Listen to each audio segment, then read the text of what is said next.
guys, welcome back to my channel. So for those who don't know, my name is Caitlin. Hi, and I just wanted to come on and give you guys an honest review of The Sims 4 Star Wars Journey to Batuu. So let's dive in. We'll first start off with Cass. So with Cass, is it great? No. Is it the worst? No.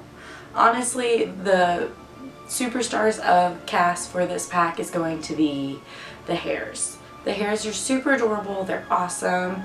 The clothing, on the other hand, it's very situational, very Star Wars-esque that I don't see myself using during gameplay. There are some that are like actually kind of cute that are used for like winter clothes because they're layered and they're long sleeves. But that would basically be it. I will say like the toddler stuff is super cute too. So cool there, but honestly the hares, that's where it's at with this pack when it comes to Cass. And again, it's a game pack, so it's not going to have everything in it and it's not going to have a lot of everything, so something to keep in mind. Next is going to be the build by objects.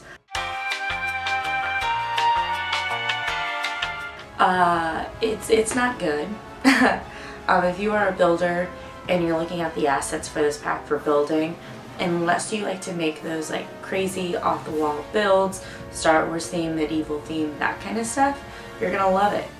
If you don't do that though, you're not gonna really find too many items. There's a couple clutter like plants that are actually kind of cute, but everything is just very, very specific to Star Wars that it's not even like you can make like a cool future build with it, because it's more Star Wars themed, not like future or robotics or anything like that.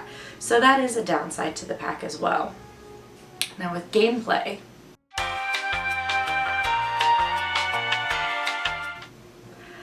I actually really like the gameplay of the pack. It's not something I will be able to do all the time. Every single sim is not going to do it, but I will say I've played the game at least 4 long nights. I don't want to say the hours, it's a lot, but I've played a lot of this pack and I'm still not done with just one facet of the gameplay. And I'm not even going around and like romancing other sims or chatting. I'm literally just doing objectives and then filling my needs, and that's it. And it's still taking me quite a bit. Of course I chose to help the resistance this time around, and I think I still have like 2 or 3 more ranks to go through. But what's really neat is there's a lot of different missions for you to choose from, and you'll know by like reading just the title if you've done the mission before. They're all titled the same. Like if you do the day trip you get 2 days later is going to be the exact same. So you can actually choose to do a different mission because you tend to have 4 or 5 missions to choose from as you get further in, and so you can actually mix up the gameplay a little bit and not do the same things over and over again, which I thought was really nice. There's a lot more leeway, a lot more freedom than with Strangerville, because Strangerville was like, okay, do these 2 items, cool, go to the next thing, do these 2 items, go to the next thing. And here it's like, okay, talk to the informant, now find a way to get past like the enemy and hack into their system. And honestly, I was struggling for a bit because I thought you can only have 1 droid. You can actually have multiple droids. You can only have 1 follow at a time though. So you can have one like distract, and then you can use another one to distract another group, and then use another one to hack. So I definitely recommend as you get further in to get more droids, because that will help you. But that kind of gameplay is actually kind of fun because you get to have the option of sabotage, shock, distract. Like there's so many different options you can choose from, and I've definitely played this game longer than I have Strangerville, and I'm still not all the way through with the gameplay. So honestly, I do actually really like it. The transitions between the different lots doesn't even feel that long, like they're super fast, and it is different, but all in all I do like the gameplay. So now my overall thoughts. So when I started playing this pack, I compared it to Strangerville because it's the objective base, you have an end goal, and you have missions to do. And Strangerville is a game pack as well. And it did get some backlash, but I feel like it's definitely nowhere near what the Star Wars is.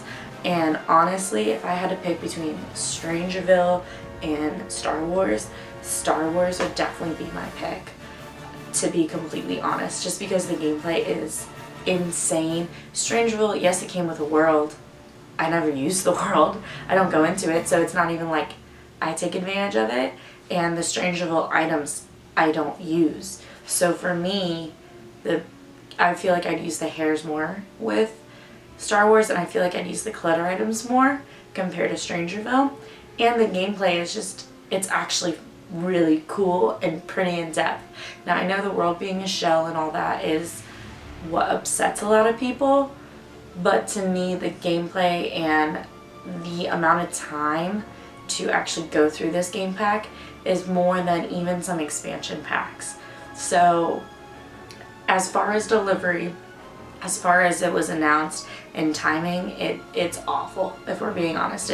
It's really bad. The Sims community is asking for certain things, but something to keep in mind, and I don't know if this is the case, but a lot of times, like technical companies, technology, that kind of stuff, they have stuff planned out years in advance before like they even get the feedback. So the feedback that we're giving now, we might not see the result till next year.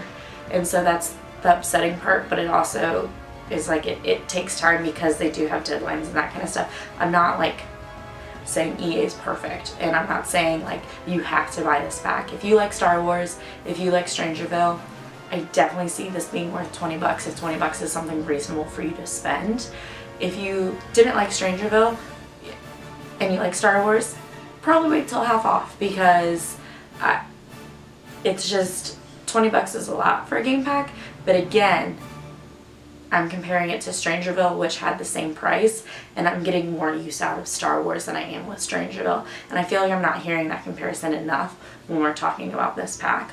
And again, there's so many things that could have been different. They could have done more shells. They could have done more like the cantina, where you can actually look into it and you don't have to let the lot build or load. Like having kind of the cantina-esque for buying the droids, buying the food, like that kind of stuff. 100% could be different and could be added on, but it still is not a bad pack. I actually really enjoy it, and I'm not a Star Wars buff. I do like objectives, and so for me, I enjoy it. But if I were a builder, I wouldn't enjoy this pack. So I wanted to give you guys the full everything, because depending on what kind of simmer you are determines whether this pack would really be worth it to you or not. In my opinion, now that I've played it, I have a higher chance of saying I would have spent $20 for it. But again, I'm not a Star Wars buff, so I probably would have waited to 50% off. But if you liked Strangerville, if you like Star Wars, I definitely see this pack being worth it, because like I said, I'm not even done with one facet, and then I could actually go in and be for the first order, or I can just do scoundrel stuff. There's a lot of different things you can do, and I haven't even done everything. And I've played this game pack specifically for at least 20 hours straight, and it's not straight, but 20 hours, and it's crazy the amount of gameplay that goes into it, and then the amount of strategy. So that's just my thoughts, and I want to hear what you guys think. Like I said, the timing is awful. There's more things and better things to be added to the pack, but all in all, it actually, I don't think, is as bad as it's been made out to seem. And so I just wanted to let you guys know my honest opinions. I don't get packs for free.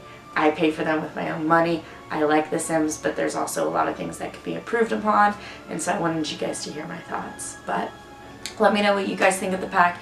Do you have it? Do you not? What are you thinking about it? If you have any questions, put them down in the comments below. I'll be happy to answer any questions that you have. And I'll see you guys in my next video. I hope you guys are staying safe and that you have a great morning, evening, afternoon, wherever you are in the world. And I'll see you guys in the next video. Bye, my loves.